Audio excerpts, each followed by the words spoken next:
Good evening from the UK. My name's Alan Duval, aka the Mental Health Warrior, and tonight we are joined by my co-host, the Disability Warrior, J.R. Reid. How are you? Well, I'm good, but I'm a little bummed because the U.S. women's national team lost to Canada in the semifinals today. And I mean, with Canada, not a country known for soccer. So I'm a little bummed. Football, I'm sorry. Not a country known for football. So I'm a little bummed about that, though. But otherwise, awesome. It's just a game. That's all it is. It's just a game. Yeah, okay. Exactly. I won't like to play you at a balls game. No. And for the very first time, welcome to Warrior TV, Julia Cara. Thank you. And how are the English team doing? That's what I'd like to know. With what in the competition? Yeah, women's soccer. Does anyone know? Is anyone women's is Canada, Australia, and I don't remember the other team. I've not been following it. But I know it's not England. Damn. I've not been following it. Who knows? Right. So, well, because this is your first time, we'll throw some quick fire questions at you. For everyone that's live or tuning in from LinkedIn, YouTube, Facebook, please tell me who you are. And if you've got any questions, throw them at Julia. But if you've got some for JR regarding autism, just throw it at him. He's got no limits when it comes to autism. And probably Kerry Duval will actually shout at him this time. I don't know. But who knows? So, the first question I've got for you is, are you a night owl or an early bird? Definitely a night owl. I barely sleep at all. Do you have one, JR? Night owl. Yeah? I'm not big on getting up early in the mornings, though I will if I have to. Yeah. Right. This constant debate. Does pineapple belong on pizzas? Yes. No. It's in fact, sick. I just had a pepperoni and pineapple pizza last night. Oh, no. I don't like pineapple. It's upsetting. It's like rubber. It's an American thing. Shall I send Kerry packing them?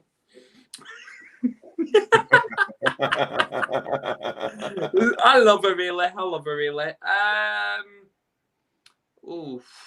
Rain or snow? both. Love them both. Yeah. Okay. Cats or dogs? Cats. I have hundreds of them. What? Yeah, well, I have two. I have two boy cats, but I would have 100 if I could. Worship them in the house. Just hang on a minute. Kerry! This guest is for you. She's got 2 cats, but she'll have 100. She went sorted. She's live, literally right above me. But yet again, she's not tuned in yet. She's useless. But anyway. Right, so we'll good dive right into it. Unless JR's got one more question. One more question. Coke or Pepsi? Definitely Pepsi. I used to love Tab in the 70s. Do you remember Tab? Oh, I remember Tab. I like the can. Yeah. I get really upset because I might never see a Tab can again. It's heartbreaking. Yeah. Yeah, do you know what? After we finished on here, I'm going to go on Amazon and have a look if they still do it. Because they've started doing all these classic things It's again. probably not on Amazon. It'd probably be on eBay or something like that. Somebody with an old stock. Kerry's finally tuned in, and the answer's no. She doesn't like pineapple. That's fine. It's an American thing. Brilliant. So for the viewers, just tell us a little bit about who Julia is. I wish I knew. You find different parts of yourself at different ages in your life. Not that I'm a great believer in introspection, but times in your life change. So I just used to always enjoy a really quiet, peaceful existence. And then lately, I have pushed and shoved myself forward in ways I never thought would be possible, because I'm just completely baffled at where we are, given the scientific knowledge we now have, and the knowledge about different, neurotypes and how people behave. And yet we know this, we know this, and yet the things that are provided for us, for our children, do not echo this at all. So I'm questioning, like everybody would, if you have, for example, a president who is senile, then you voted for him. I'm not saying the other one was perfect either. No, but we get the. Don't get me started. We get the provisions. I'm not saying a word. No. We get the provisions that we permit ourselves to be given. We get the politicians, we permit to walk in and take power. And so I guess at the moment I'm in a hardcore way. I'm just quietly questioning that where we are now is somewhere that maybe we need to take responsibility for. And I have to sort of find a solution in my own mind about what I do. And we've got a little bit of an echo. I don't know. But we'll carry on. Anyway, I'm gonna say. I can hear myself. Anyway, you know what? That's probably why I've got halo in my eyes. Who knows? But anyway, what? By the way, that's not vodka. I believe you. No, it's water. What, Julia? What was you like growing up? What was that like growing up? Was the oddest kid. That seemed to be okay with everyone. I was a chubby kid. I usually had grass in my hair. I was quite with boys. None of the other girls did that. And I win. Like wrestling. And I came with the installed in my brain. So I didn't really talk much. And I was unteachable. And I was obsessed with animals. So much easier. And so much more peaceful. So I became a vegetarian at the time. And that caused that was a big deal for everyone else. Nobody knew a vegetarian. It made sense to kill and eat animals. Very logical. And I was described as subversive because I believed in the rules and your own convenience because you had. That was my view anyway. And I was happy with who I was, and the people around me were fine with it. But I didn't struggle in the same way that some did. And I'm very grateful for that. Absolutely. Because like, for the viewers, can you hear any like echo on this? Do you, JR? Barely an echo. I hear an echo. Do you, Julia? I do, but it's fine. I don't know. It's not me. I know that.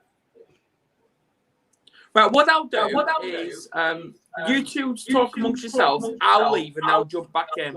So I won't be long. Any suggestions on what we want to talk about, or just get Julia's story out? Okay. Yeah. Right. I won't be long. All right. So go ahead, Julie, and kind of finish where you left off. Yeah, so I was, I apparently had the wrong kind of intelligence at school. I didn't know there was a right and a wrong kind of intelligence. If you question things because you're growing up and you look at every situation like a system and you want to check it over, just like you're a mechanic. You want to pick an engine out of a car and look it over and change the angles.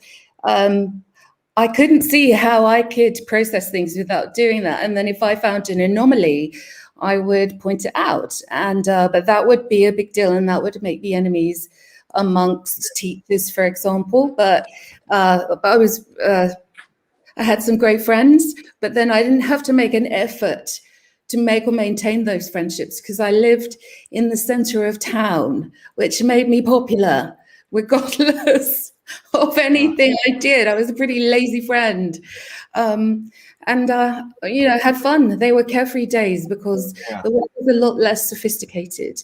And I grew up with a brother who found things much harder. And he was, as they say, he looked normal. He was everything I wasn't. He was slim, athletic, golden blonde hair, but inside he found things harder, and only we knew that at home. That would be expressed in him not being able to share a space when he came home from school. All of these things were normal for us. So never went in the sitting room, went into my own room, played Stevie Wonder songs all night and just sang to them endlessly, learned the lyrics of every record ever made. And you don't really question, you just think everybody's different. Everybody can be who they want to be. But we lost my brother at the age of 19 with what even I would say was absolutely no warning. No warning. Well, I can relate to what you were saying about different types of intellect. I was very similar to that in high school. Let's talk about your brother. Glad the echo's gone. So it clearly was me then. With your brother, was there no signs or anything? No. And my mum was a children's social worker, and she specialized in raising children and looking for anomalies in children, and choosing who was going to be fostered and adopted and who wasn't. And my grandfather was a prevention of child cruelty inspector after the war.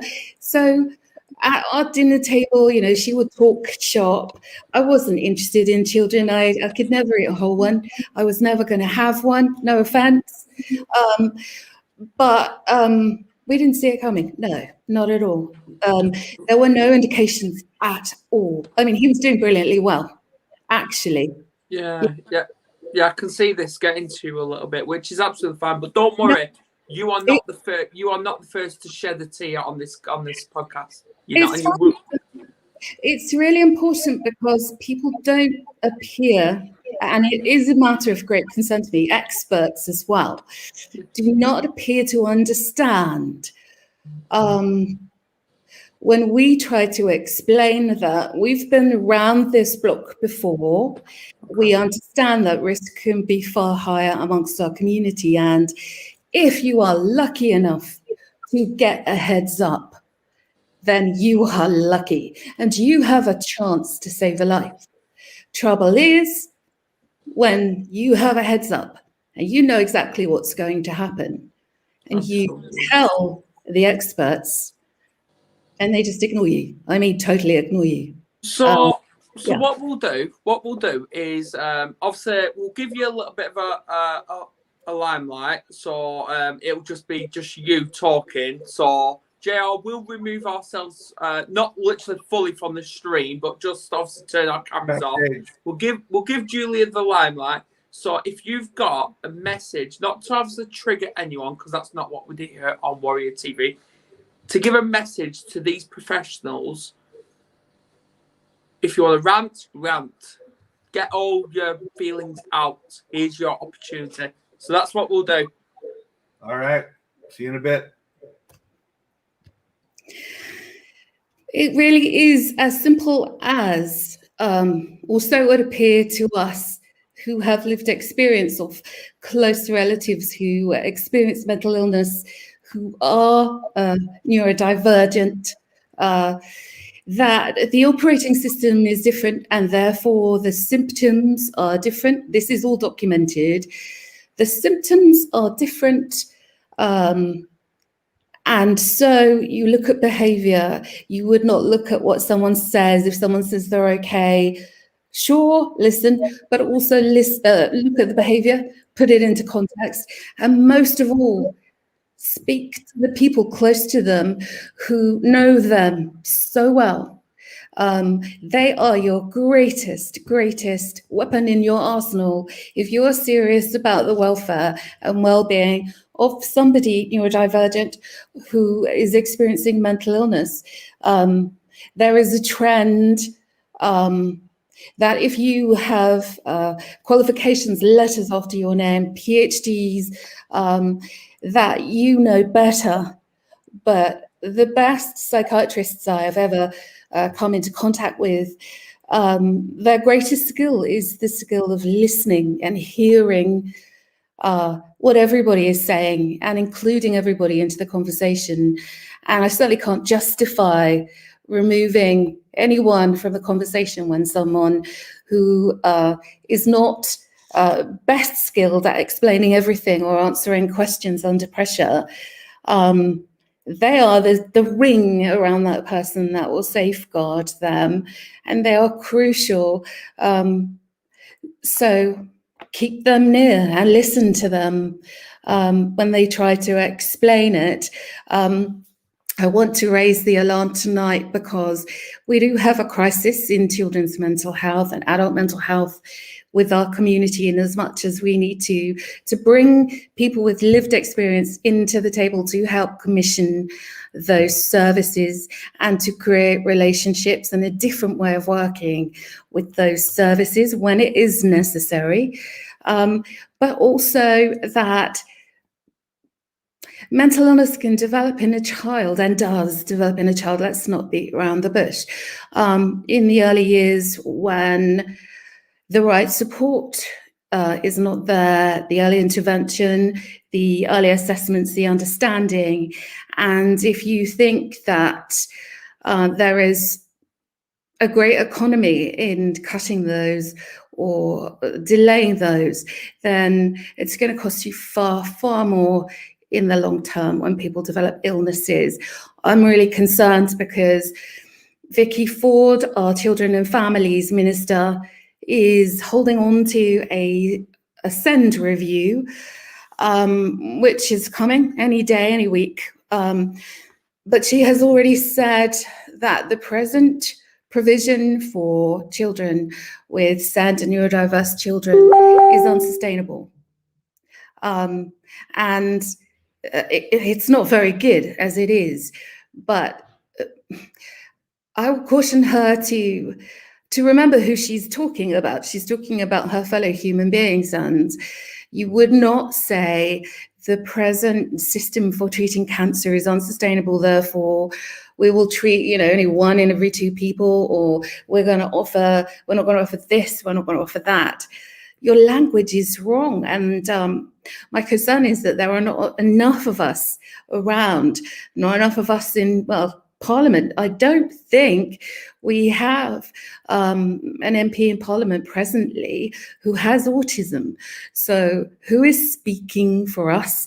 When I look at all of the other so-called minority groups, be they to do with LGBTQIA or and I know there are crossovers anyway, but all the groups who are combating racial discrimination, they are very present, and they defend the rights of those minorities brilliantly. We need to be able to show force in the most peaceful way. Social media is where we live, where we exist. True, we're all there. But is this being will a million of us ever stand outside Downing Street and say, hey, here we are, and we pay tax, and we would like our services to safeguard us? Because we do know that average ages of mortality are decades and decades lower than they should be. We know why. Suicide and epilepsy are the greatest causes of death, both of which can be dealt with. Why aren't we dealing with it now? Yeah. You know what, Julia? I want to thank you and I salute you for actually just saying that. I really do. And you know what? Even though JR is in America, I think I can speak on, because obviously I'm the founder of the Mental Health Warriors here. I think I can speak for all of us when I say you have got our support. You have got our support, because absolutely, this resonates with me personally, because I've got a daughter that was actually taken into the care system with obviously no fault of mine, and she's now, obviously I can say this because court proceedings are over. Well, not fully over, but they're over. And my daughter was actually adopted forcefully and unlawfully because our son has got autism.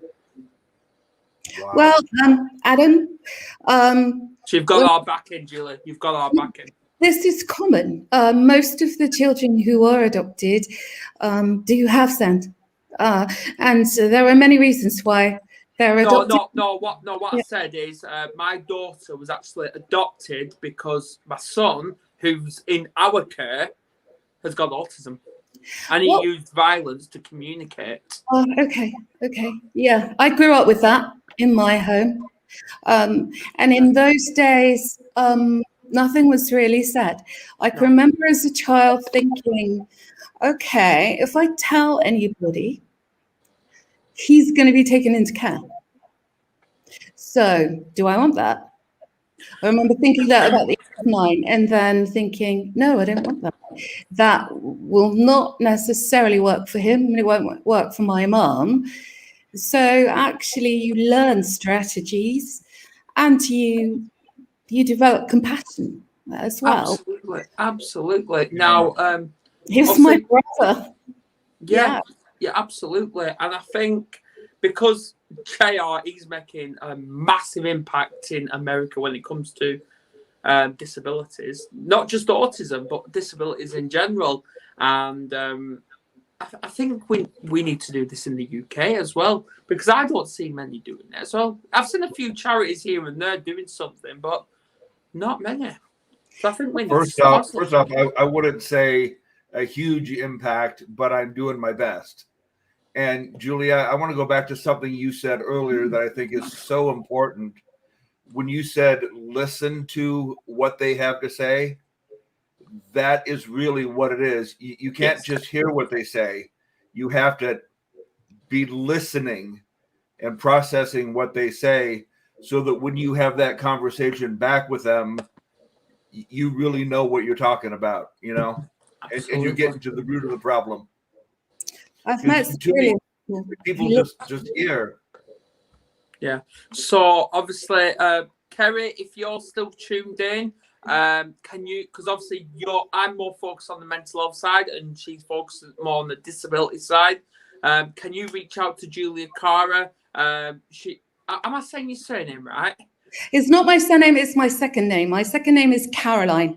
So I just, on social media, I just didn't use my real surname because this isn't me. Me is in a dressing gown watching Netflix with a tub of Ben & Jerry's. This isn't me. This is someone else who I have to be to try and say what I need to say. So hey, listen. You are powerful. You are a warrior. And if it means you coming on podcast in your dressing gown, eating a tub of Ben & Jerry's ice cream, then bloody well do it. It's brilliant. Vegan ice cream as well. That really matters to me because I just love animals. They are so genuine. They don't have an agenda. And it's such bliss to be around other beings who don't have an agenda, who say what they mean and mean what they say. Absolutely. Absolutely, because a few weeks ago, or a couple of months ago, I wasn't well. And someone who me and JR know very well. I'll get to your comment in a minute, Kerry, because that will make Julia laugh. Yeah, he came on and he was being interviewed and he was eating on camera, and we're like, okay, if that's in comfort, crack on. Like, my partner's ordered us a pizza, so if it turns up in Amsterdam podcast, I'm just going to start. I don't care. Yeah, I think I figured out who that was. But Kerry's actually put, she'll eat ice cream with you too. It's a great power strategy when you're in a room and everybody is, I don't know, wearing, suits. If you walk in and just start eating your Big Mac, it freaks people out, and it's amusing, and it's also you can gain control of the room that way if you're fearless. Absolutely. Have a facetious need to play these more neurotypical games, play them at their own game. I'll have a go at that. I'll walk in, with my Big Mac, and say hi and put my feet up on the table.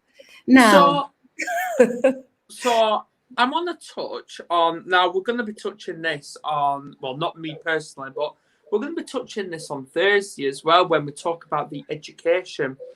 And what does education look like in your perspective? I want your views as well, JR, when it comes to teachers handling a child that's got learning disabilities. I don't even want to speak about what is going on right now, because I just don't think there's any capital in it in terms of in a mainstream setting. And I know that since this COVID period and everyone talks about a reset, and let's be honest, what works for our children works for everybody else's as well. They just show more sensitivity. We can't say that typical children could not also benefit from this. What we are seeing is the proliferation of forest schools. Schools where, you sit and do maths in an amphitheatre in the middle of the woods, or you're swinging on a hammock. So I started a charity with some incredible local people about 3 years ago. And over the past year, I haven't worked so hard, having lost my son in this. I've been working on a different campaign more. But they have carried on. And so we started off advocating for families, supporting in any way we could. But some of them have started school in the forest, and children are loving it. So I want to talk about how beautiful it is when new systems are developed that work and are healthy for all. And it's very positive to see that. And to see how a child who has been at home locked in the bedroom for 2 or 3 years, and I don't need to describe to you guys what that child has gone through, because you all know. Yeah. Blocked out and charmed into taking a look at this place, which is huge. And then the child starts to bloom, and you start to see the child rejoining the human race again, because the child has been amputated from the human race, and to see the child rejoin the human race is very beautiful. So I'm so proud of them for doing that. And the other campaign that I've been involved in for the past 2 years is with the mother of a young man who died about 10 years ago, age 19, in a hospital. And we have about 74 families. What is interesting is that at least 75% of those families their loved one was neurodiverse. I don't know what the new word is. It does keep changing. And that there was a lack of understanding. So we got 105,000 signatures. Wow. 55,000 were in the last 2 weeks, because Parliament was ending and an election was coming, and we got notice that we had 2 weeks, so we had to get to 100,000. And so Melanie Leahy, it's her campaign, and she is the most incredible woman you've ever met. She's been pushing for 10 years nonstop for answers and for things to be better inside hospitals and in the community for mental health treatment, particularly for our community. So she's won a public inquiry, but we need it to be a statutory public inquiry, which compels witnesses to attend. And also we want to widen it. But at the moment we're being offered hospitals, but we want hospitals and the community so that we can contrast what is available and make sure that if we are going to hospitalize less people, which is the trend, that we have the right things available in the community to minimize risk. Yeah, absolutely. And I want to touch back on education as well, because I know how passionate you are in actually trying to get the kids out of the classroom and get them into nature. And I commend you for that, because that's what it should be. They shouldn't be locked in. Well, they're not physically locked, but they shouldn't be in a classroom. No. Learning about old-fashioned history and stuff like that. They shouldn't. They should be learning about up-to-date stuff. So when it comes to people with kids with autism, ADHD, stuff like that, do you think teachers are quick enough? I asked this morning because we was on about labels. Do you think teachers are quick enough to pull out the exclusion card to these kids with autism, ADHD, whatever, rather than actually offering them the support? There's so many elements there. Teachers in state schools have no choice. They have so much paperwork to do. They have 30 kids in their class. They don't stand a chance. Two of my boys went to private school.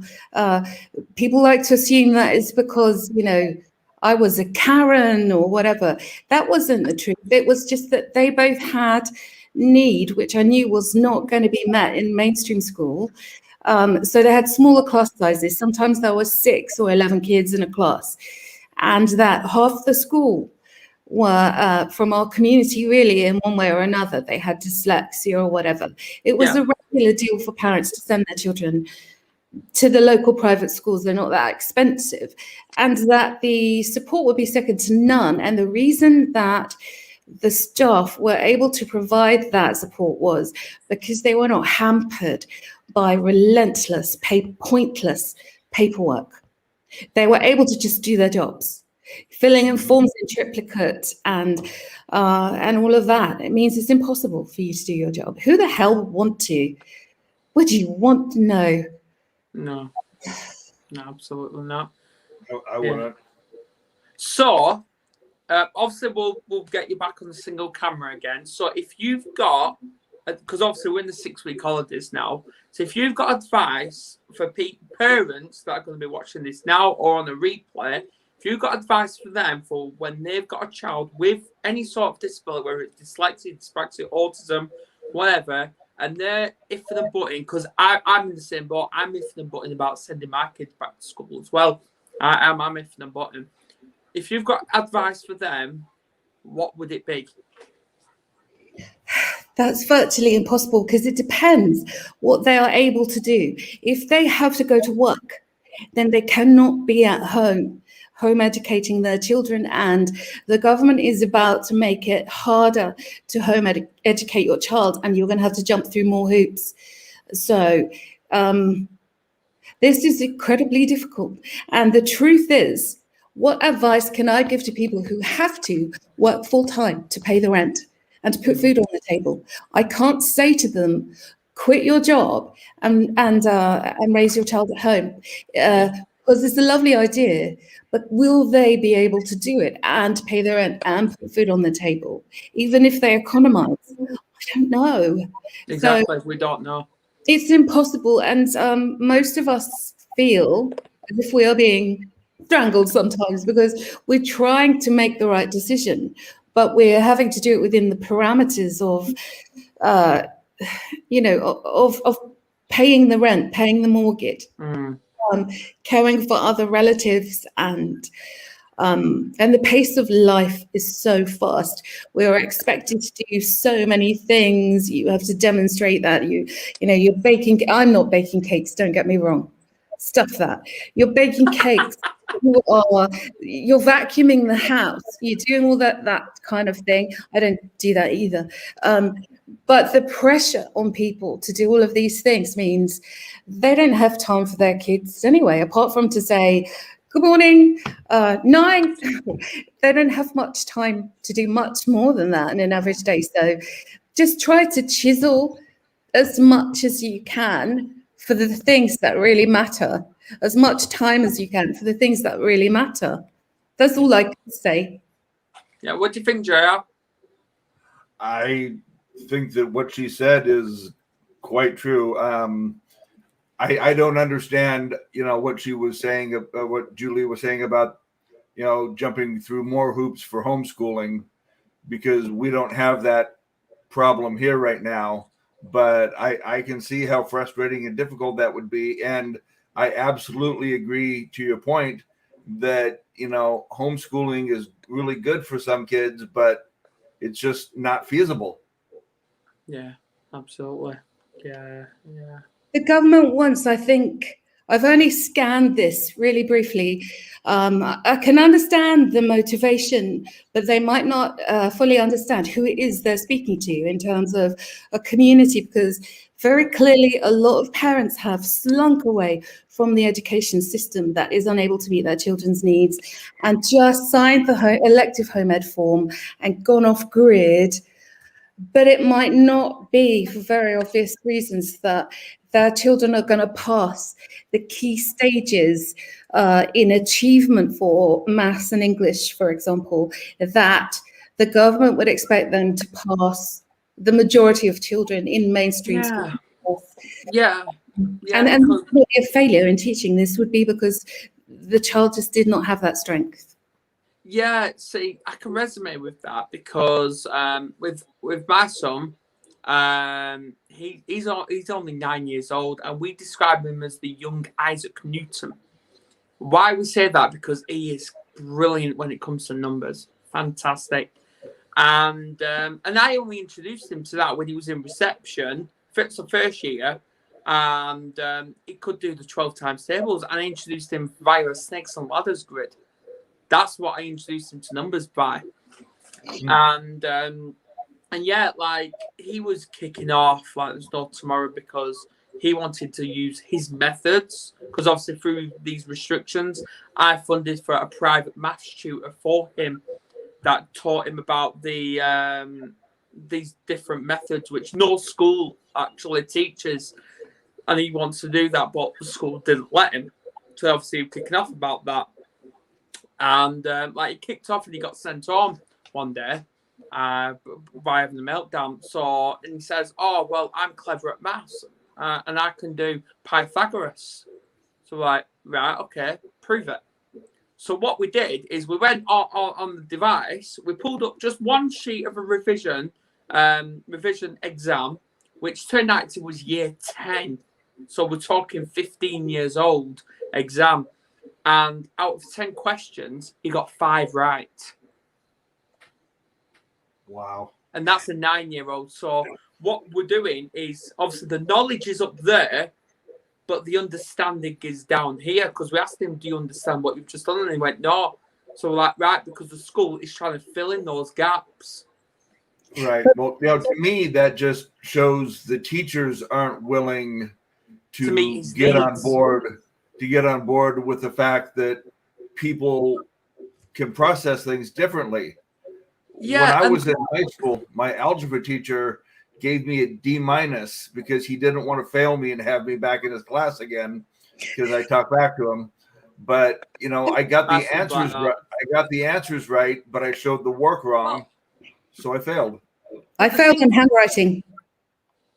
Oh, don't get me started on what I failed. But anyway. I skived many lessons throughout school. Me too. If my teachers are watching, I'm not sorry, but I do actually would like to go back to school if I got the opportunity. I would. Hey, we've all got our views. But anyway, I love what I do anyway. I love being in front of a camera. But what I weren't happy about, but what I wasn't happy about is the fact that he wanted to show off that those methods, his skills and all that, and the school just blocks him from doing that. No one should be doing that to a child. If they've got something to offer, they should be recommending it. And not just a child, an adult in the workplace. Exactly. You know? It's outdated. Children are supposed to just sit there and have information given to them. They're not allowed to think. They just have to remember it. And that's hard and brutal and outdated. So our children will lead the way in showing new ways of learning now that will work for everybody. Absolutely. Right, so let's move on from education because we don't want to give Thursday's podcast away. Even though I would, well, obviously I won't be there, but I'd love for you two to be part of that. I really would. So it's this Thursday. It'll be 10:30 a.m. So it'll be like your 4:30, JR. Okay. See, this is how committed and passionate he is and determined. I love this guy.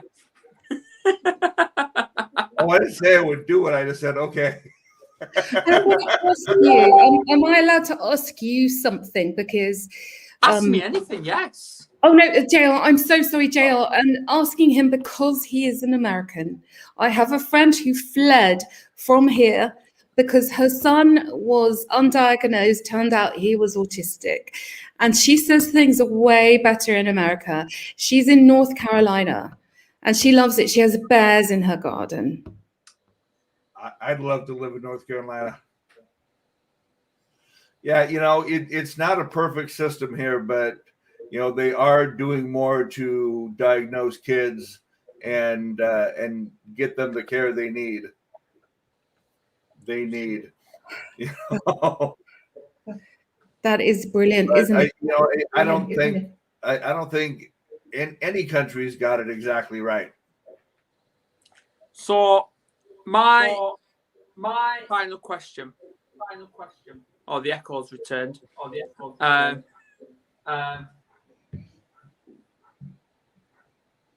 Where do you see yourself like in 12 months' time, Julia, after these campaigns? Okay, so what's going to happen is they're all going to be successful within, and then I am beach in South America, like one of unknown beaches, and really with boys. That would be great. Yeah. Obviously, we've got a comment from Kerry saying, JR, saying okay to Adam means you're going to do it. Okay. So, do you have anything to ask now? Am I ready to what? I said, do you want to ask anything? No, I'm just fascinated by everything Julia said. And I can't think of what to ask her that she hasn't already covered. Exactly.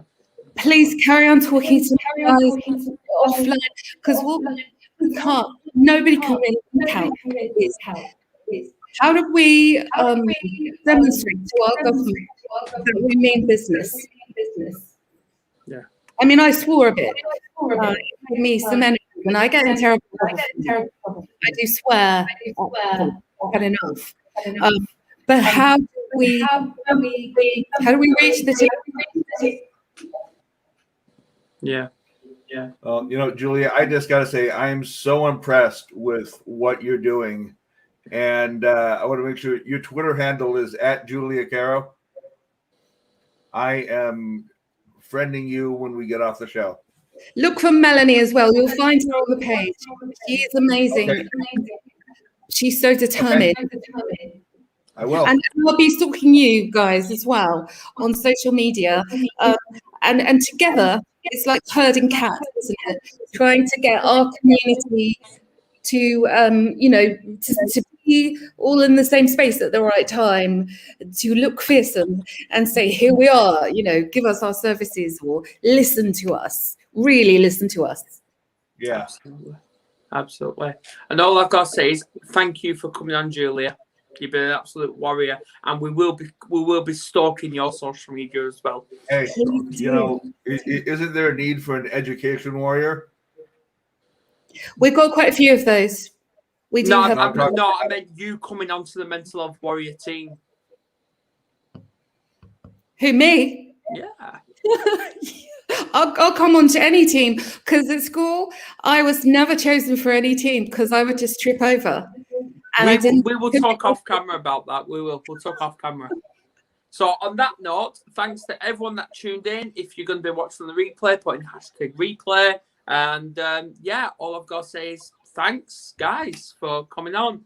Please tune in tomorrow, same time, 8 p.m, where obviously myself and JR will be back. And it's not even an interview, it's more of a discussion now. We're going to be joined by Chicago's own Lorraine Harris. He's probably going to be eating. So, JR, I think you should bring some food along as well, and I'll do the same. So, yeah. Shall we buy Bella Pips while we're at it as well? Just a little pitch for the show on Tuesdays. It's called Mental Health Happy Hour, and we're looking at mental health from a positive side. Yeah. These are what things you can do to help your mental health. We're not looking at it as just depressing and boring like most people touch mental health. We want to look at it as a good thing. Yeah. Absolutely. So, yeah, if there's anything else. Kerry, have you got one last question for any of us? All three amigos here. I've never said that live.